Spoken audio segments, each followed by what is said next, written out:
Hello,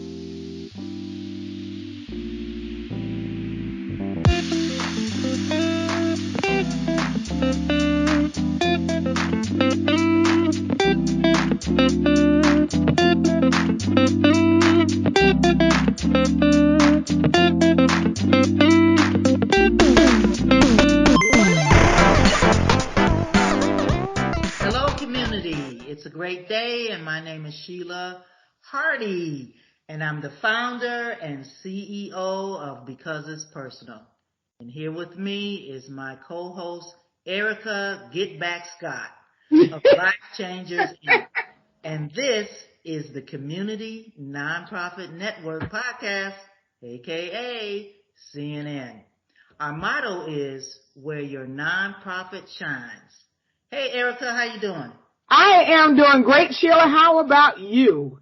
I'm doing really good. I just want to let you know that it's just us today, and that's okay. And we're going to be talking about your nonprofit. Keep pushing towards the vision. Ooh, yeah, that's pretty good. Yeah, that's very good. It's needed. So go ahead and set it off. Yeah. Well, I know we got a lot to cover on this one. Oh yeah. This is the time we're in a season now where it's a giving season. Every day is a giving season. I mean, you Amen. know.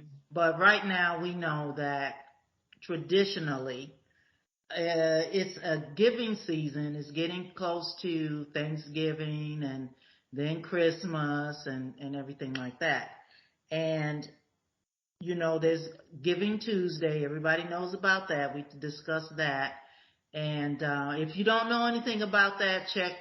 I think we did it on our last podcast, Erica?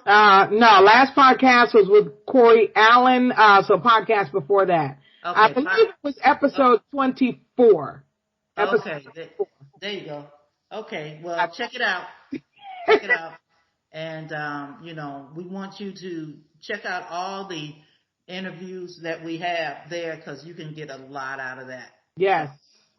Anyway. We learn every time. Every time we have someone, we learn something pretty awesome. Oh, yeah. I'm constantly learning. And we're going to be talking about the continuation of learning. Yeah. All about your vision. I mean, there's certain things, and I can only talk about my vision, but it's interesting because sometimes I feel like I'm an Abraham. God will just say, okay, this is what I want you to do. I want you to do this. And it's like, well, what's next? And sometimes I don't even hear what is next until a certain time. That's right. It drives me bonkers. But God knows it drives me bonkers. It drives me bonkers. And it's like, okay, can you tell me the whole thing? I mean, I already know the whole thing. No. But putting it together piece by piece, and it's like, oh, okay, I got that. And then all of a sudden, there's something different. And it's like, okay, did I hear wrong in the beginning? What's going on with that? So we're going to be talking about what will actually stop someone from moving forward. And that's the thing, because first of all, you better be sure that this is something that you know that you're supposed to be doing. Yes. Because this is really tedious. When it comes down to... That's one. It can be aggravating. It can be aggravating. And you're probably saying, well, Sheila, are you thinking about not moving forward? No, I'm not thinking about that. I'm just letting you know that this is what happens during, you know, especially when you're starting a nonprofit or a business. You better hope that this is what you were actually called to do. Well, I would say, even though you may not have thought about stopping, like I haven't thought about stopping, you know, working with LifeChangers, but I have wondered, why am I not moving forward? You know, not to, you know, hey, Father, okay, I'm doing everything you said to do. Jesus, order my steps. Okay, I thought we were, hey, I'm following the Holy Spirit. Why does it seem like we're driving around in a cul-de-sac? and yeah, so I think that's where a lot of our listeners may be. And hopefully just to be a blessing, that's all we're here to be, is a blessing to help you get unstuck as we have had to get unstuck. And that's one of the things we're going to talk about is support, real support, not just the cheerleader support, but real support with real solutions to help you get unstuck. So go ahead, set it up. That's too bad you got to put the real in front of it. I know. You would think with 1.5 million nonprofits just here in America, you could just reach out to someone and get the help you need to get unstuck, within a day or two. And it just, unfortunately, it takes a lot of plugging. That's why we're saying you got to keep pushing toward the vision, because you'll come up against some people be like, well, maybe it just ain't meant. Maybe, God, is this really what you want me? So go ahead and set it off. Yes. Well, the one thing about it is the fear of failure. Yes. That is a big, big thing. That's the number one. Because it's where your mind, you're thinking about it constantly. Well, if I do this, what if? Right. What if this doesn't work out? Okay, if it doesn't work out, then ask yourself, what's next? Right. Because a lot of times we just get stuck on, it's just, I don't know, this might not work. Right. And then you start feeling bad, and then you're not thinking about anything else, and it's a mind change. And then you have that false support. Well, maybe you're not supposed to be doing that. Maybe, well, how's your little business going? How's your little nonprofit? Are you making any money? You raise any money? You getting paid? Is it paying any bills? That's why I had to put real in front of it, because that there is somebody else with a bigger fear than you, because at least you started. You got your paperwork up and going. They didn't even have the guts to do that. And if they did even think about doing it, they weren't going to tell you because they're too scared. Because you're going to be like, because they think you'll be like them. Go ahead. I'm sorry. Well, I should turn my mic off. There's two parts to that. When you're telling yourself that, you need that support to get you out of that. I mean, I know numerous times you have gotten me out of stinking thinking quite a bit. Yes. And, but we all go through it. Yeah. You're going to go through it. Yeah, you're going to go through it. I mean, but it's almost like this. When I used to teach in school, you would have a quiz before a test. Right. And because the test is the big thing. Right. But if I say, okay, we're going to have a pop quiz. Oh man. Oh wow. I said, y'all act like it's, it's the test. All the quiz is to let you know what you know and what you don't know. Right. And then you be ready for the test. Right. And then when you tripping out on the quiz. So I had to teach them how to say, yay, we're going to know what we know. And then if we don't know it, we're going to know that too.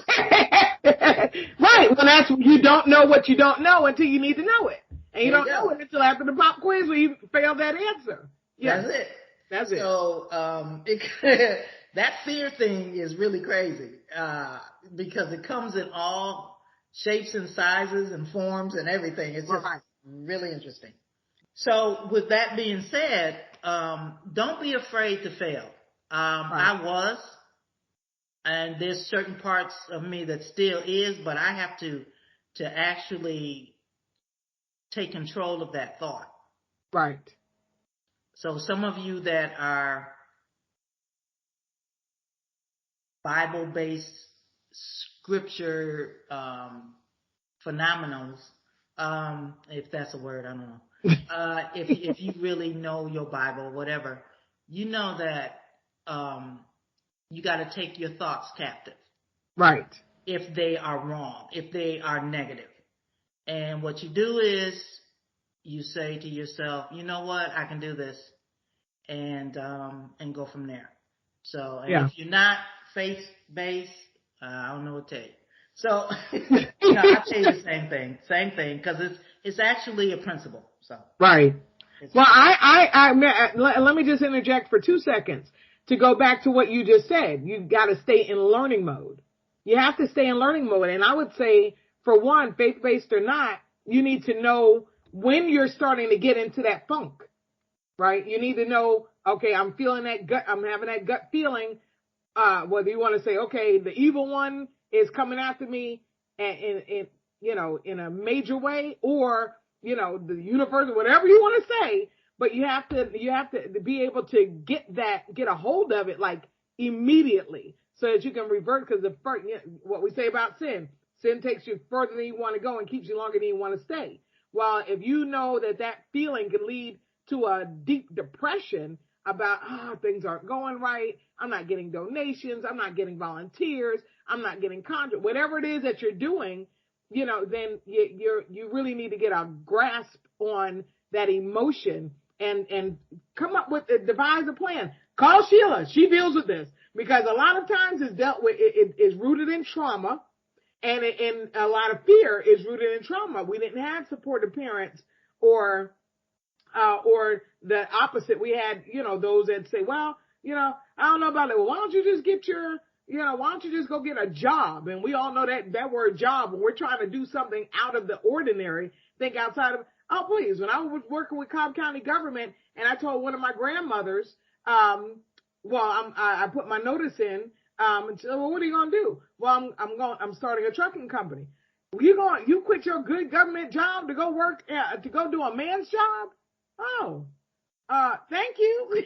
Thankfully, I'm the self-inspired one, because that would have crushed me, because little did she know I couldn't even get that job back if I wanted to. I no longer qualified. That was a God thing. We'll leave it there. But yes, I think going back to what you said, you have to stay in learning mode, because even if this one doesn't work, you should have picked up a lesson or two. That's the business coach coming out of me. You should have picked up a way of how not to do it next time, or what did work in there, but that you can bring over here, and what didn't work over there. So let's not try that again. Let's stay out of that neck of the woods. So yeah, you always, no matter what, learn to take lessons through everything in life. So true. That is so true. It's really all about you. Yes. When I say that, even when you communicate with the people that you're working with, your board, your volunteers, right, all them, it's really about you. If my thing is, and I'm just being personal with this, is that I'm just for real. If I don't know something, I'm gonna tell you I don't know it. Right. So that's the easiest. If you don't face it, you can't fix it. So yeah. Well, some people look at that as a weakness. I have experienced that, and some people say, well, just fake it that you know this and everything. I'm not faking anything, because I can't fake like that, right. And it's not going to help It's not going to help me, and it's not, and right. To me, it's like, okay, I don't know anything about that. That's why I try to put people that know more than me. It's almost like, okay, everybody that knows me knows that I'm a Star Trek fan. Not a Trekkie. Know that. Not a Trekkie. I'm a fan, okay? But not a Trekkie. I'm not that crazy. You're one notch away from Trekkie. Come on now. Yeah. And so, Captain Kirk, okay, I'm back. That's back in the day. Not Picard. Okay. Captain Kirk would get information from his group, from his peers, or not his peers, but from his people that are surrounding him. And they were professionals at what they did. Right. And so, but you always have that number one. Right. Spock was his number one. Right. And then Picard came in and, started putting the number one thing. See, that's how I know you're a Trekkie, because I don't even know who that is. Oh, no, Jesus. I knew okay. Well, anyway, the bottom line was that everybody was from a different ethnic group. This is the first one, okay? Right. Okay. And so, and then, they had what they were doing. They had their expertise in what they were doing. Right. And so, and of course, Captain Kirk knew, what to ask and everything like that, and they would give him information, and then he would have to make the determination of, okay, this is what we're going to do. Right. So with that being said, they worked together as a team. Right. And right. So with that being said, working together as a team, but you got to know what you're working for, meaning, okay, what is it? What were we supposed to be doing? We're supposed to be checking out the planet down there to see, first of all, what's going on down there and blah, blah, blah. So that was the game. Right. But anyway, getting out of that. That speaks directly to staying with the vision, but knowing the in-between, it speaks to the mission. Okay, that's where we're going. Okay, we're both in Atlanta. We're going from Atlanta to California. Well, how are we getting there? Okay, well, you get on 285 to get on 20 to get, merge with 10 and da-da-da. Well, you have to know, okay, where are we stopping for gas? Where we stop, and that's all the mission, but we know the vision is Cali. We are Cali bound. And unfortunately, some people are like, oh, well, I didn't hear the vision. I heard west. I heard out west. Well, out west, some people say Texas starts out west, but Arizona really starts out west. New Mexico. So, okay, so you're getting off here, so that what you said, it really is right on point with the vision and the mission. I will add this though, and again, it's the business coach coming out of me. How your role as a leader and your goal as a leader is not to appease your people. It is to edify them and help them maximize their potential, optimize, how stretch them. Everybody who's ever worked with me, it's all okay. Well, okay, let me think about how. I'm sure it could be done, but because that's what everybody on my team says. I'm sure it could be done, but let me see how. But guess what? That means you as a leader, you got to stay in learning mode even twice as much. Not in the business, but on the business, because you have to learn and understand what parts. You have to know this highway connects to that highway that connects to that. They may only be able to see I-285. Okay. Or this one might know, okay, well, I know I-20 like the back of my hand. They may not know that in Pecos, Texas, I-20 now dead ends into I-10, but somebody else may know that, but you have to see the whole vision. They have to understand, okay, we're Cali bound. I may not know how we're getting there, but I trust our leader knows how to get us there. Does that make sense? That makes a lot of sense. And if some of you that are really, really new concerned about what a vision is, it's about the end. Right. It's the end of it. Right. So if you want to make bread or a certain type of bread, I don't know where that's coming from. If you want to make a certain type of bread, you already had in your imagination, what's going on in that bread, and you see that bread. Right.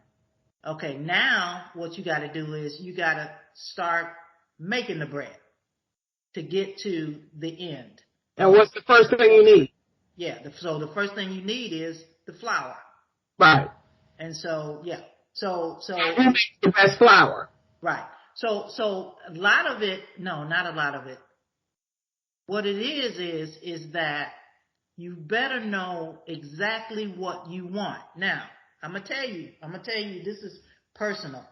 Because you just all kind of transparent today. Go for it. Yeah. There are times you're gonna go into an Abraham mode. At least I did. It was where I saw the ending, but going through the step by step, I was changing a lot of things. I know what I wanted to end up with, but there were different paths that I had to change up because I started learning about the field that I was going in. I was learning more about that, and I was like, whoa, I'm going to have to change up on this one. And so even with my curriculum, with my program, I kept changing things. But it's still, the outcome was, to allow our participants to get more knowledge, get an understanding about what was going on with them at this particular time. But the way we were going to do it, or the way that I was going to do it, had changed constantly. And so there were times when I had to just stop and just allow, God, I'm going to say God. Some of you say universe, some of you whatever. But I had to calm down. I had to stop, and I had to listen. And totally different way I was doing things. But it was the same outcome, same outcome I was going to have, but it was a different way I was going to do it. You're going to go through an Abraham mode where he just says, okay, do this, and then he does, and then with Abraham, he said to him, okay, I'm going to tell you where to go.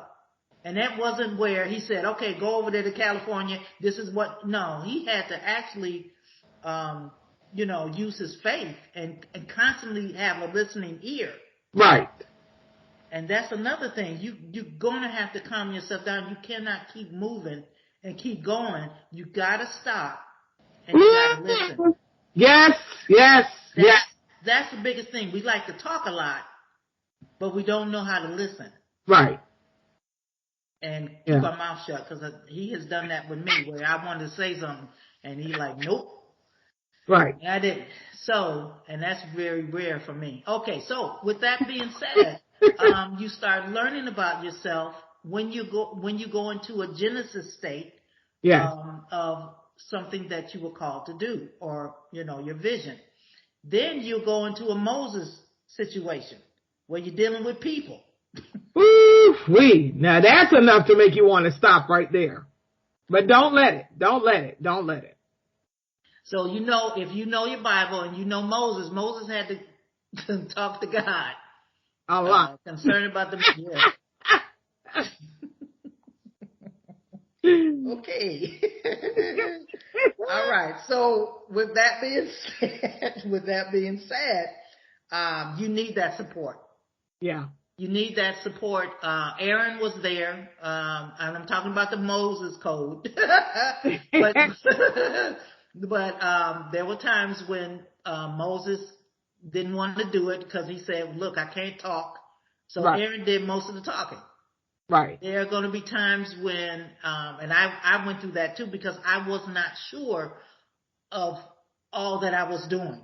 Right. So I would ask someone else to actually be my voice. Yeah. Because I was not ready for that. However, my position did not change. Right. That's the thing. Make sure that you understand your position doesn't change. All of us are leaders. I want to stress that. All of us are leaders. Yes.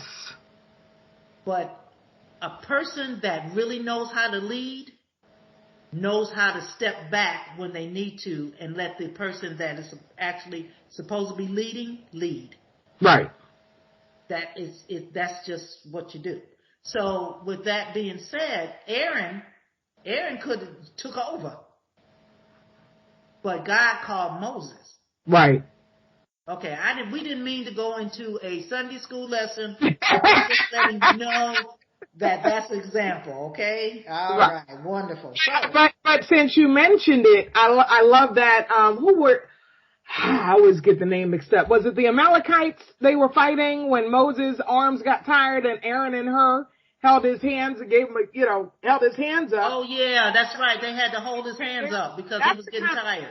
I don't know who he was fighting. I know he was fighting somebody. I would say it was the Amalekites, but that's the kind. My point is, you need people who are going to hold your hands up as the leader and not try. Oh, okay. Well, I'll take it from here. That's not real support. Support respects you as the leader. They understand, like you said, they lead their field. Okay, I'm the leader of communications. I'm the leader of email marketing. I'm the leader of social media marketing. They're not trying to take over your spot, even if you don't know as much as them. Let me tell you something, folks. Let me just say this, and let me say it again. This is a business. Nonprofit is a business. So you often hear me talk about Bible and business. So business, that means that you can have really good knowledge in everything, in one thing. Like Sheila said, she's still learning. Sheila has never had a business, has never run a business. She has worked, but she's never been from the ground up. So this is new, and I appreciate you sharing that. However, I say on Sheila,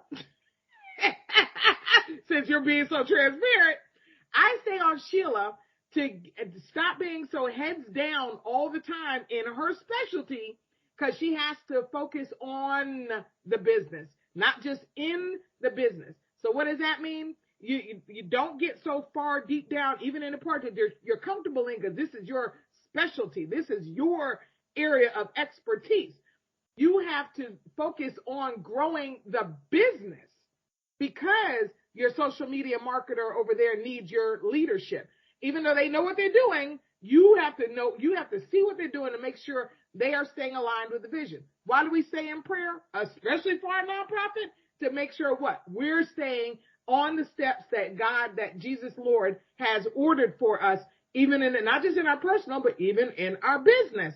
So they need to know, you need to know what they're doing to make sure that they are doing the email marketing. Okay, the email marketing went out, right? Okay, you got the board meeting set up, right? You got the, you got the calls to, this office and that, whatever. And a lot of times, sorry folks, a lot of times it does take you away from the part of the business you want to be focused on, because that's your comfort zone. That's what you know. That's what you feel best in. No, you have to get out and learn, okay, what does that position do? What is that position do? Okay, what kind of bookkeeping do we need? Oh, who do we need to use for payroll? That is a big part of leadership that a lot of new business owners, yes, nonprofits, don't understand. Oh, I need to do that. Yes, you do. You sure do. You sure do.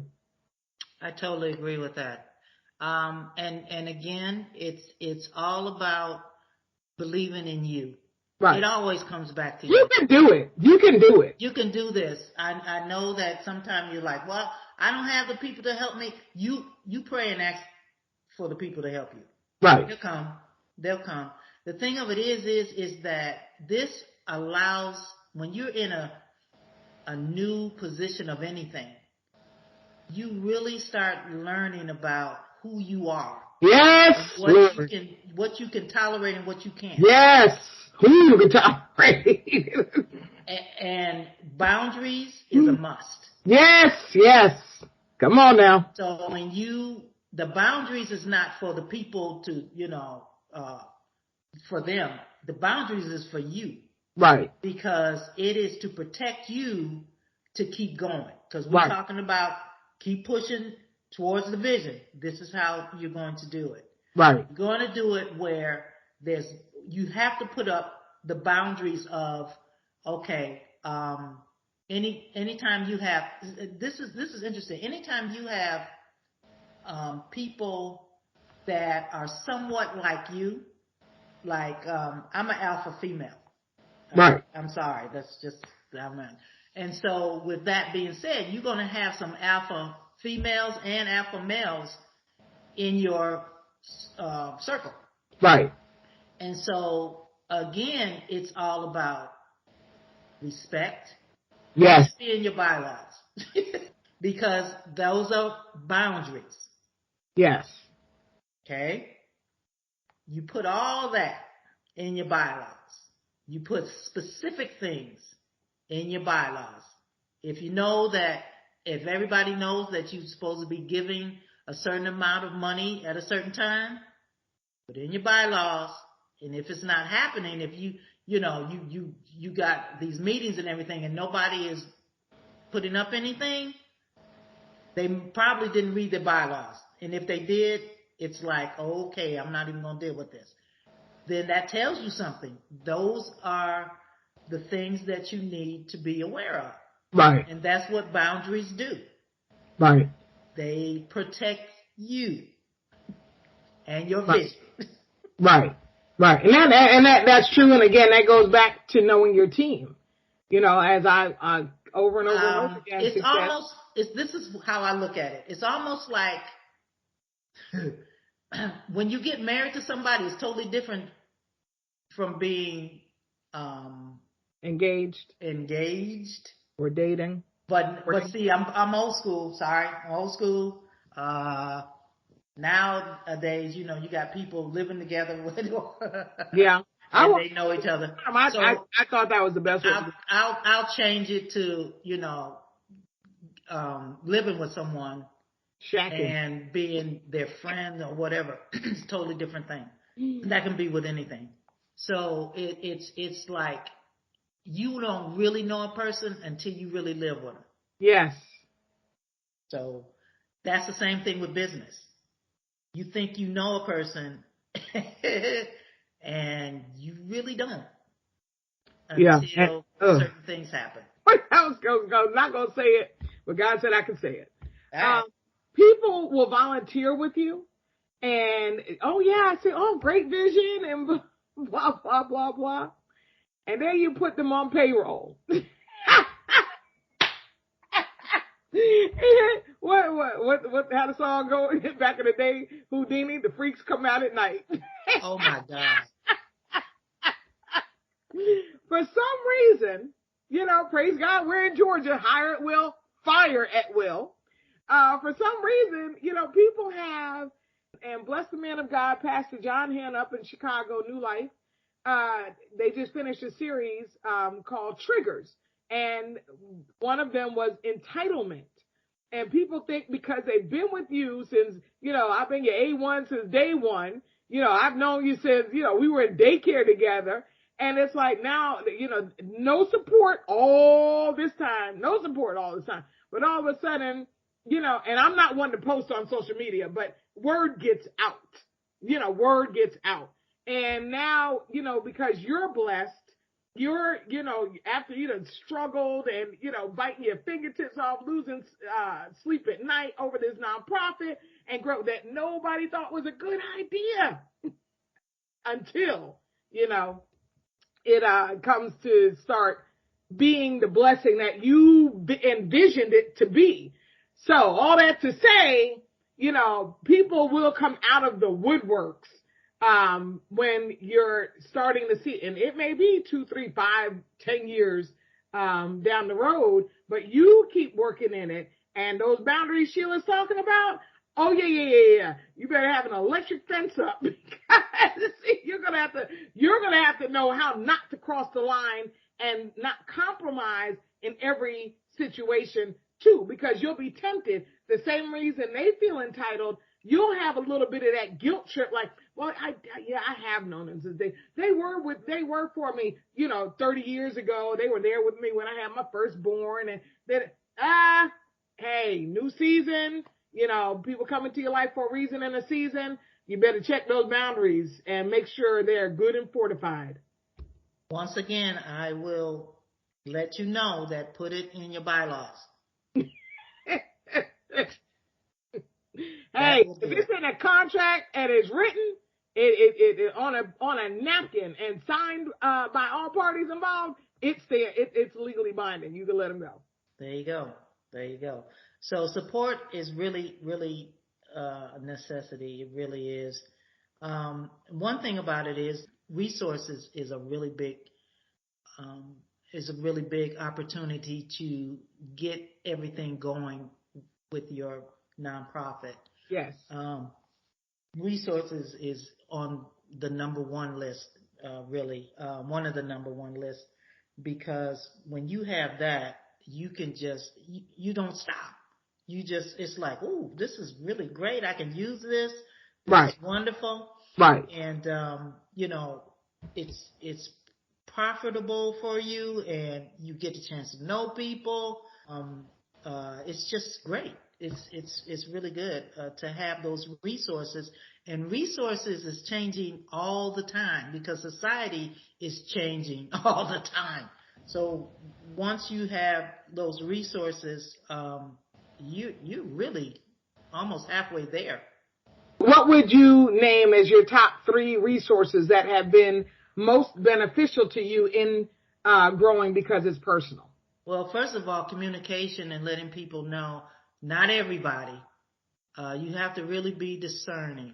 Yes. But the number one thing is when you have this vision and you're talking to someone. I remember I was trying to pitch my vision with someone, and this person told me that he didn't think that he could work with me or whatever. It wasn't exactly like that, but it was more of no. He did not want to be a part of it because I can't remember how he said it. It's interesting how you can remember the feeling of what somebody says, right? But you can't remember exactly what they said, right? But I tried to pitch it, and it didn't go anywhere, and it's okay because apparently that person wasn't supposed to be in my. That's it. However, it was where I was just starting out, and you feel kind of bad. It's like, boy, this person could really do good, because of the talent that person had. It didn't matter because there's other people that have talents just like him. Yes. So again, it's a mindset. You have to change. This is what I have done, guys, here lately. When I start thinking something negative, where it's like, man, I don't know, or it's really not positive, I tell myself, reject it, just reject it, and usually what I've been saying now is delete. It takes me to another way of thinking.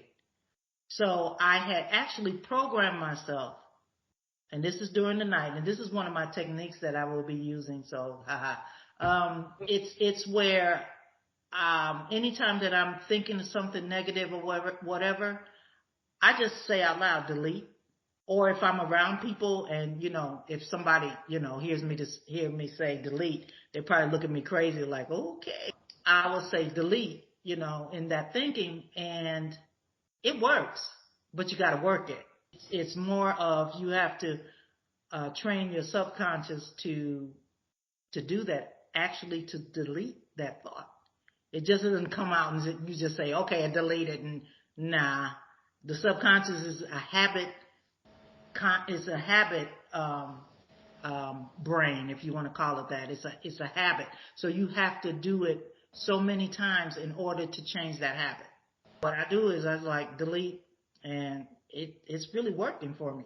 So if you ever think about doing something like that with your mind and it's negative, just, practice concerning deleting that. But anyway, that's the first thing. Communication is the first thing. Discerning who you talk to. And then, again, when you're talking to people, like I said, the communication is the big thing. You end up getting resources by just opening your mouth. And what I did was, I end up talking with Irene Barton, and she is over, and we've had her on, we've interviewed her, and she's over the Cobb Collaborative. She was the person that I needed to talk with, and I found her, and been doing great ever since. It's all about communicating, guys. It's all about opening your mouth, and if there's something that you need, open your mouth, and because that's the only way you're going to get it. Nobody's going to, try to figure your, if you telepathy or something like that. Nobody does that. Well, no, that's not true. There's some people that can do that. But because we're half a year in. It sounds like a long time when you say it that way. We're half a year in with this podcast. Woo, woo, woo. Yeah. And every time we have a guest, no matter how new, Irene, yeah, she's a vet. She's the one who brought us together. But even someone like Emerald Tooney, who was transparent and said, I haven't gotten to that stage in my business yet. Shout out to Emerald Tooney of Feminine Cares. And, we still learned about, what was she talking about? Doing the events, in-person events, and going to Kroger, and the conversation she was having thus far.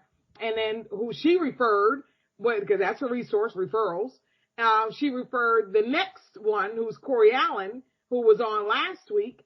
And he was telling us about how he uses events. So knowledge, resources that get that knowledge is like, to me, that's like number one. That's like number one. So what's your third most valuable resource?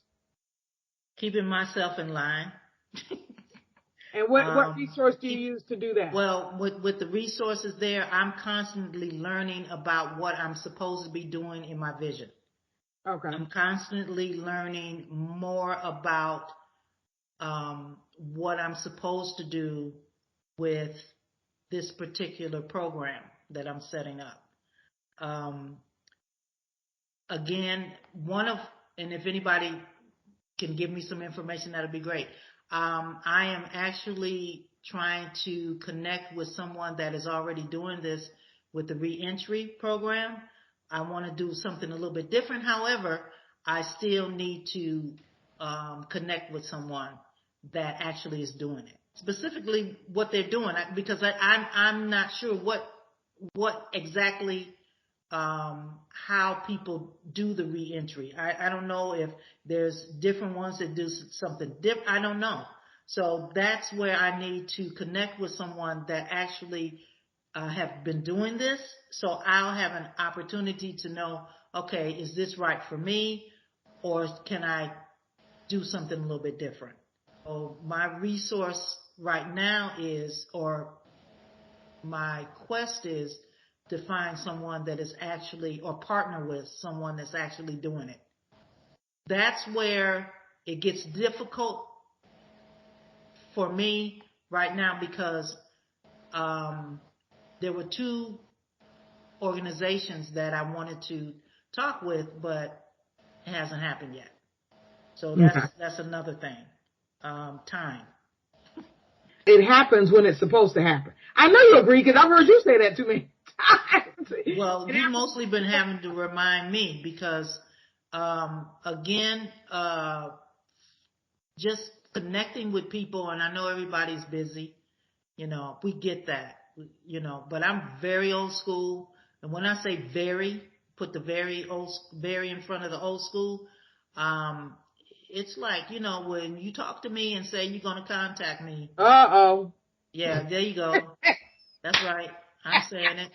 I'm putting it out there. And then if you can't, nobody's saying that, things happen or don't happen or whatever, but things happen, and give me the courtesy. Right. That's all I'm asking. Just give me the courtesy. Very customer service. Yeah. Just like Publix. Everybody, Yeah, we were just talking about that on the phone. We're talking about Publix, because like Publix is very expensive. But you know what? People go there because of their customer service. Right. And you can go to our podcast. That's way back in the early, I don't even think we had a guest on yet. So it'd probably be around episode number 4 or 5 of the CNN podcast, and get a full-blown do's and don'ts. And I believe it's titled How to Communicate Effectively for Your Nonprofit.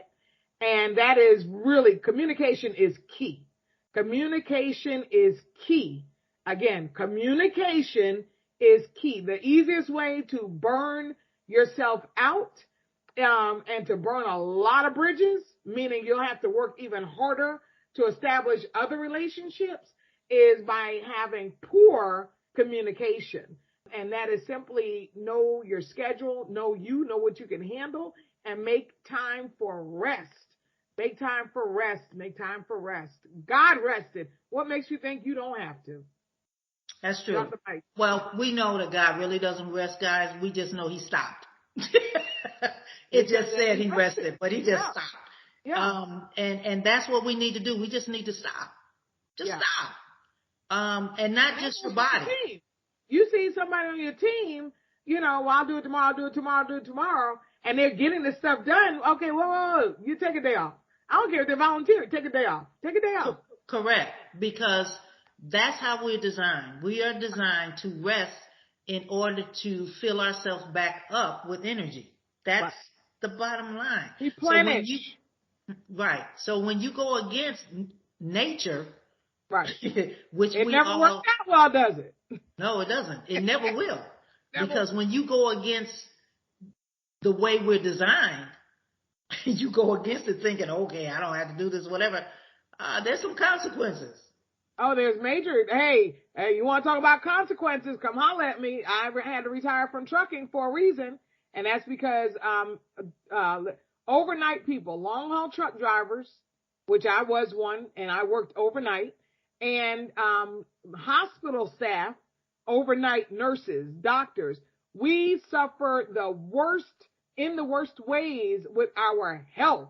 And yes, I had to retire due to diabetic retinopathy. I'm legally blind, and diabetic neuropathy.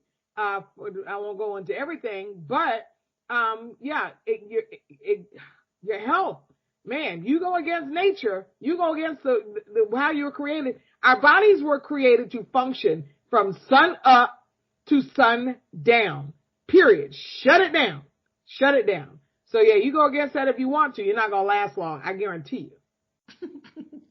I hate to put it out there, but sometimes some people just need a stern tongue lashing. I think. Let me tell you something. Sometimes it's not even the tongue lashing. Your body will do it. Yeah, but I'm trying to help avoid that. I know. Here nowadays, people, I don't know what it is, but you can talk yourself silly. Yeah, especially the kids. Oh my gosh, we're definitely not going there. We're not going there. Yeah. It's more of, okay, you just go ahead and just do it. Yeah. But you know what? I'll go here. I will say technology has a lot to do with that. And you and I would have, I think, in the same conversation about Publix, because we were talking about what the self-checkout and how Publix doesn't have self-checkout, and they have people to bag and carry your stuff to your car. Right. But this technology that allows you to get more done. Yes, you can be way more efficient and by yourself, so you don't have to talk to other people. And even if you communicate with them through email, text messages, on the inboxing, DMs, whatever. And that has a lot to do with why these kids are the way they are. Antisocial, if it's not another 18-year-old or another 25-year-old, even when it comes to building an app, they don't have to talk to anybody outside of their team, and that app will go right on Google Play Store or the Apple Store, and they don't have to talk to anybody. Everything is on the app. Well, don't believe the hype. Don't feed into this. I don't have to talk to. Staying with the communication and staying with the vision.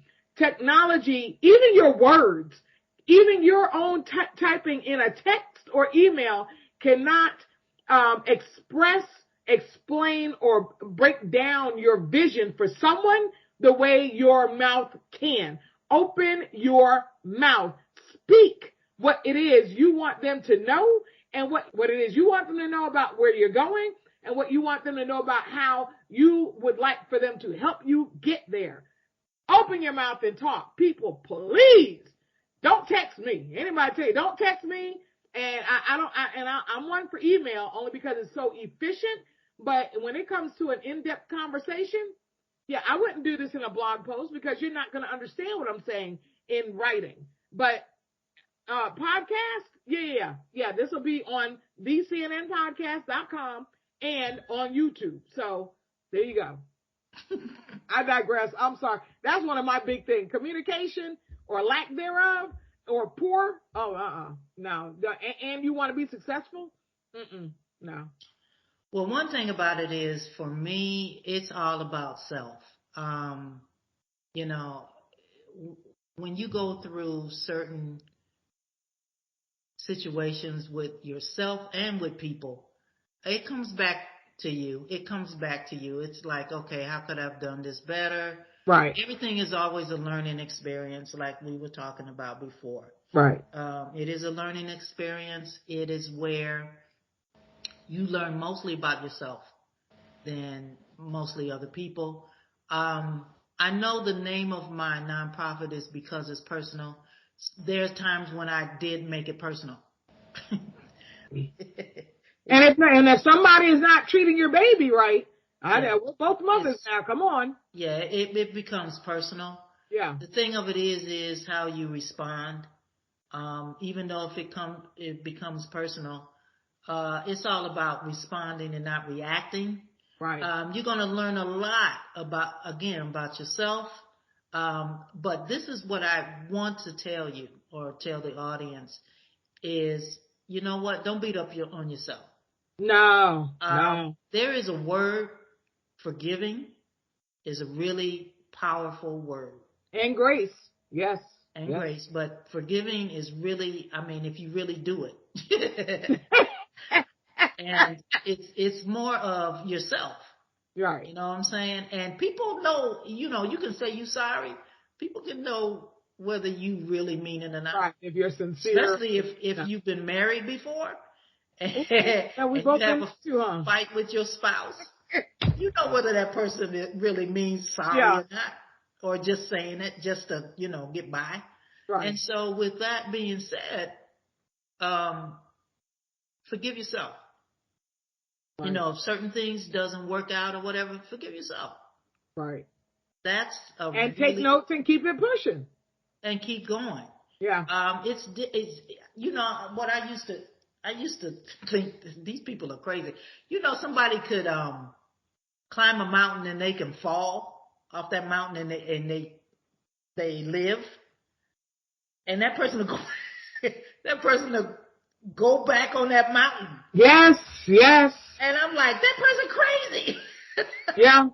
And let me pause you right there. Congratulations. And we do these shows on the fly, so I was not prepared for that. But since you mentioned it, we just had a world record breaker.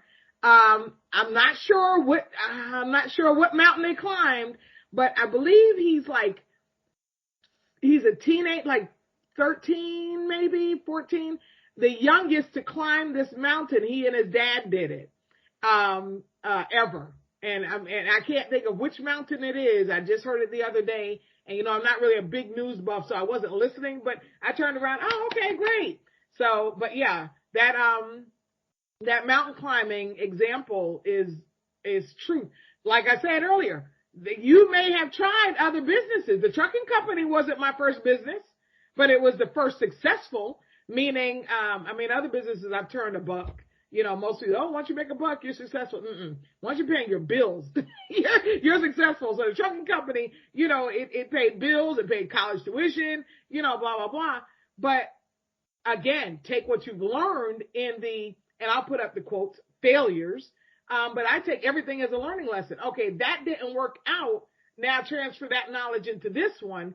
And hopefully the more you learn, the more you're growing. But yeah, like Sheila said, forgive yourself and keep it moving. Because don't get stuck in the mud. Don't be in quicksand to where you're scared to make a move because I didn't do that right. Trust me, the world is not going to stop moving because you messed up. Now, hopefully you're not at the point, because I have referred to this before, hopefully you're not at the point where your next move is do or die. Literally, we're either going to pay the mortgage or we're not. I did, when I spoke on it before, when I volunteered with Musk Ministries, a big homeless shelter, a big program here in Marietta, Georgia. I was volunteering. I did intake, and one guy came in. You could tell, I asked him, "Are you here to volunteer?" And he was actually here for a place to live because he made one bad business move too many, and put everything on the line. Lost his wife, his house, his kids, and so hopefully you reach out and get help before then.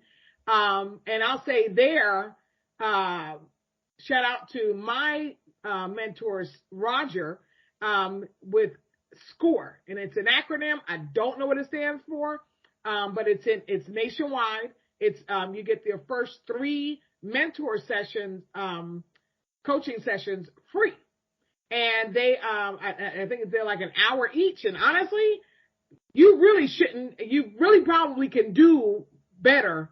At least get on the right track with 3 hours of coaching. You can always shout out to me. I'm a business coach. I'm a Christian business coach. So I don't recommend shady stuff. Everything's by the book being the Bible. But, it's, I'll stop there because I can keep going.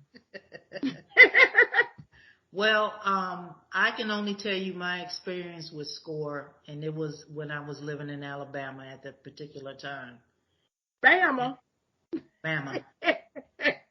And I'm going to let you know, my experience was not that great. Oh. It taught me a lot. It was interesting. I had 2 men, at that particular time, I had 2 men that were working with me. One of them did not care for me.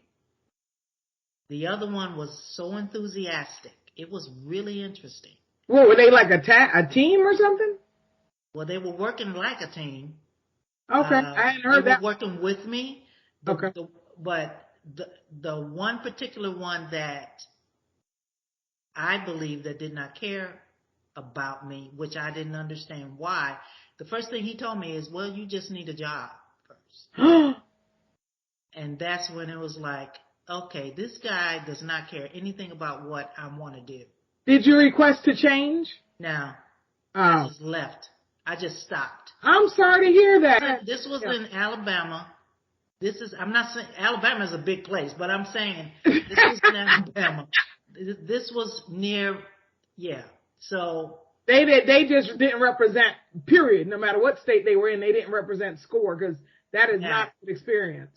No, and it could have been that I just wasn't supposed to be there.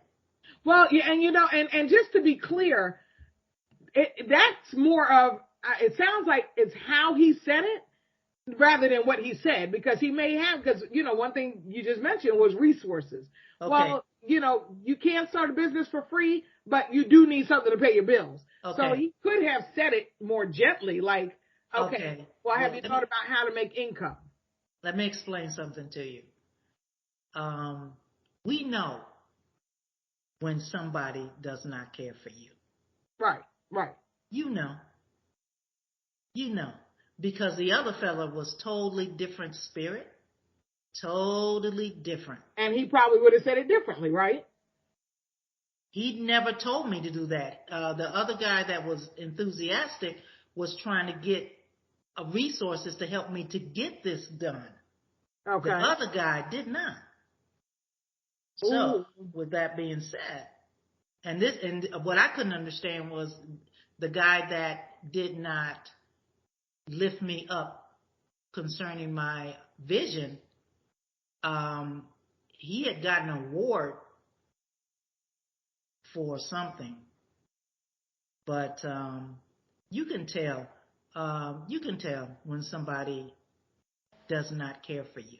Right. I don't know what his reasoning was because he didn't know me. It could be that, again, there's all different things that can come, that a person not like you because you could be maybe intimidating with their inferiority. Okay. Yeah. There's numerous things. He may not like me because I'm a woman and I want to do certain things. You never know, but you can feel it. You can tell. Nobody has to tell you anything, because the reasoning is what you don't know. But the bottom line is, when somebody says something, you can tell something's not right. That was another lifetime, and so it was where I wasn't supposed to be in Alabama. Gotcha. I wasn't even supposed to be there. Gotcha. Not live, at least. So. Well, that there. I'm sorry to hear that. But yeah, it was really interesting. We want to let you know that if you are interested in advertising with the CNN podcast, if you want to get a shout out on air and or be listed on our website, thecnnpodcast.com, visit the website, click the advertise tab. If you'd like to be a guest on a future episode, great. Go to the website, click the be a guest tab, submit your information, and we will contact you. And so, Sheila, what quote are you leaving us with today? All right, here we go. The easiest way to organize your stuff is to get rid of most of it. Wow, that is so true. Well, fam, until next time, as always, be awesome and be blessed.